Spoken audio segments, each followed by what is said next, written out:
We get anxious, fearful, uncomfortable in daily life because we want to bind the book before we're finished writing it.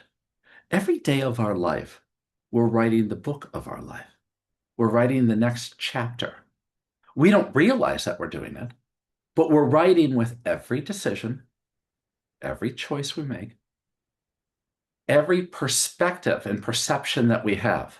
We don't think that's writing, but how we see life or ourselves or other people or other situations creates a story in our mind. And we start telling ourselves that story. And therefore, our actions follow suit or our emotions follow suit.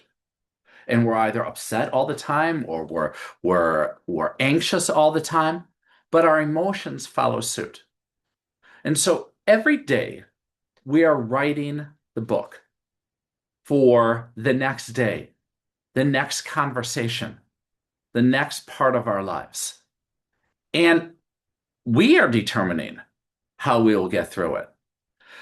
Sometimes we get anxious because we are asked to make some choices, make some decisions, take some steps, and we're like, I don't know how that'll turn out. I don't know. And we don't take the steps. Because as humans, we fear the unknown. We are so acculturated in our society by media, by business, by well-meaning teachers to just make a decision. You can do this all the time. But each step that we take, imagine what we're doing as we lift one foot off the ground. We're suspending it even for a moment. And that's an act of faith that we are engaging in. And sometimes we don't want to wait for where that foot will fall. Sometimes we want the answers. Well, how will this turn out? Just tell me how it'll turn out. What should I do? You just tell me what I should do. And we can't do that. We have to be able to control our anxiety and not push the book to its end because we haven't finished writing it yet. We have to move forward on our dreams. We have to move forward on our goals. We have to take the next steps. We have to have those conversations, even if we don't know how they're going to turn out, because the book is not yet written.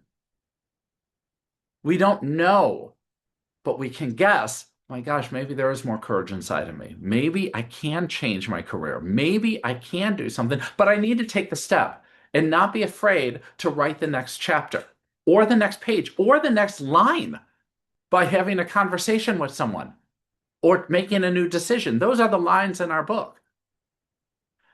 And the next Bobism is that happiness in life really is simple, and you will be able to reduce your fears and anxiety and achieve your dreams. You really can. Maybe not in the way in which you envision it. Maybe a dream unfolds in different ways with different people.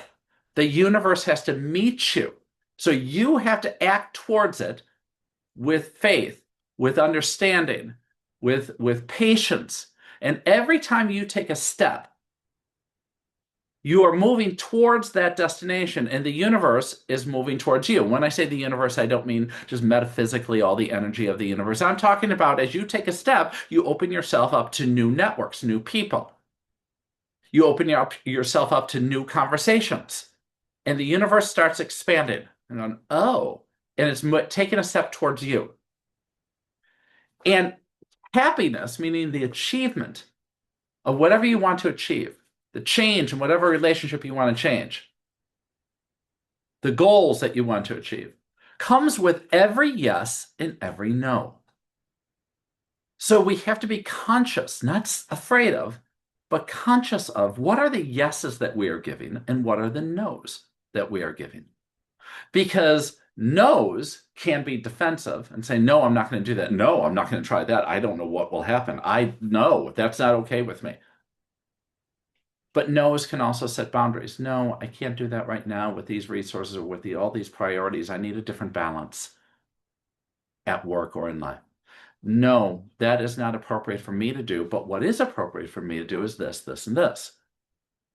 No, I'm not going to tolerate being in a conversation around people that treat me like this or that talk to me like this.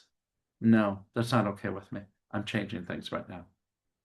So no's can be denialisms, they can be avoidances, or they can set the stage for new decisive action.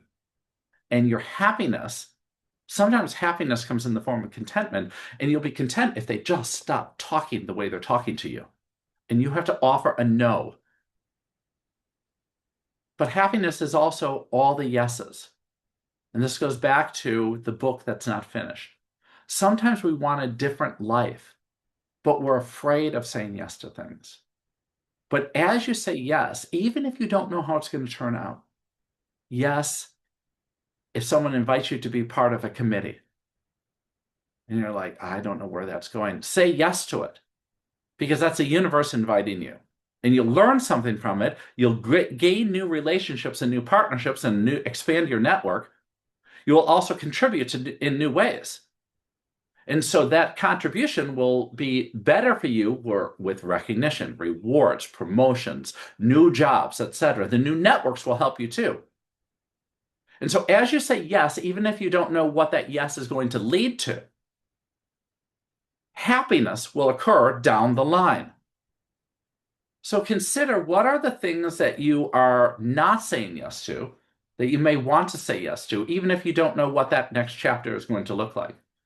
What are the things you need to say no to so that you can be happy? I hope these things help you, my friends. Get ready, join our mailing list for more Bobisms, and we're going to put them up on the website. There'll be some free downloads for you, and eventually this book is going to come out, and I hope that you can learn from it. Until then, have a beautiful, beautiful day.